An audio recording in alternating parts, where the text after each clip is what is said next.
ఇవాళ ఇస్లామాబాద్ వేదికగా America Iran మధ్య శాంతి చర్చలు జరగనున్నాయి.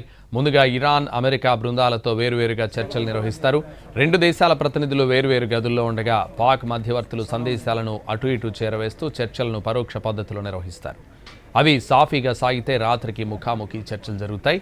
ఇప్పటికే ఇరాన్ పార్లమెంట్ స్పీకర్ మొహమ్మద్ బగేర్ కాలిబాఫ్, విదేశాంగ మంత్రి అబ్బాస్ అరాగ్చి నేతృత్వంలోని బృందం ఇప్పటికే ఇస్లామాబాద్కు చేరుకుంది. అయితే శాంతి చర్చలకు ముందు రెండు కండిషన్లు పెట్టింది ఇరాన్. లెబనాన్పై దాడులు ఆపాలని, ఫ్రీజ్ చేసిన నిధులను విడుదల చేయాలని ఇరాన్ డిమాండ్ చేస్తోంది. గత కొద్ది కాలంగా రగులుతున్న ఉద్రిక్తతలకు ముగింపు పలికే లక్ష్యంతో ఈ భేటీ జరుగుతోంది. ఇస్లామాబాద్లోని సెరెనా హోటల్ ఈ చారిత్రక చర్చలకు వేదికగా నిలుస్తోంది. భద్రతా కారణాల రీత్యా ఈ ప్రాంతాన్ని పూర్తిగా నియంత్రణలోకి తీసుకున్నారు.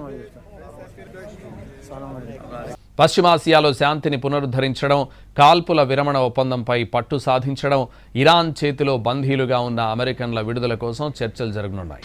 హర్మూజ్ జలసంధి తిరిగి తెరవడం వంటి వాణిజ్య అంశాలు ఈ సమావేశంలో చర్చకు రానున్నాయి. ఈ చర్చల నేపథ్యంలో ఇస్లామాబాద్లో 10,000 మంది పోలీసులతో భారీ బందోబస్తు ఏర్పాటు చేశారు.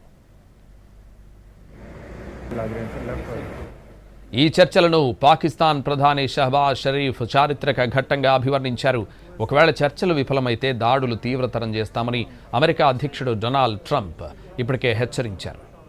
కొద్ది రోజుల క్రితం ఇరాన్లోని ఓ స్కూల్పై అమెరికా దాడులు చేసింది. ఈ దాడుల్లో చిన్నారులు చనిపోయారు. వాళ్ల ఫోటోలను ఇరాన్ ప్రతినిధులు విమానంలో ఇస్లామాబాద్కు తీసుకొచ్చారు. ఇరాన్తో అమెరికా జరిపే శాంతి చర్చలు ఇవాళ్లే ఓ కొలిక్కొస్తాయా, లేకపోతే కొన్ని వారాల పాటు కొనసాగుతాయా అన్న దానిపై తనకు స్పష్టత లేదన్నారు ట్రంప్. చర్చలు విఫలమైతే బ్యాకప్ ప్లాన్ ఏదైనా ఉందా అని మీడియా ప్రతినిధులు అడిగితే ఎలాంటి బ్యాకప్ ప్లాన్ అవసరం లేదన్నారు. ఇరాన్ వద్ద న్యూక్లియర్ వెపన్ ఉండకూడదన్న దానిపై ఒప్పందం జరగాలని ఆశిస్తున్నట్లు ట్రంప్ తెలిపారు. ఇరాన్లో ఇప్పటికే పాలనా మార్పు జరిగిపోయిందని, హర్మూజ్ జలసంధి కూడా త్వరలోనే పూర్తి స్థాయిలో తెరుచుకుంటుందన్నారు.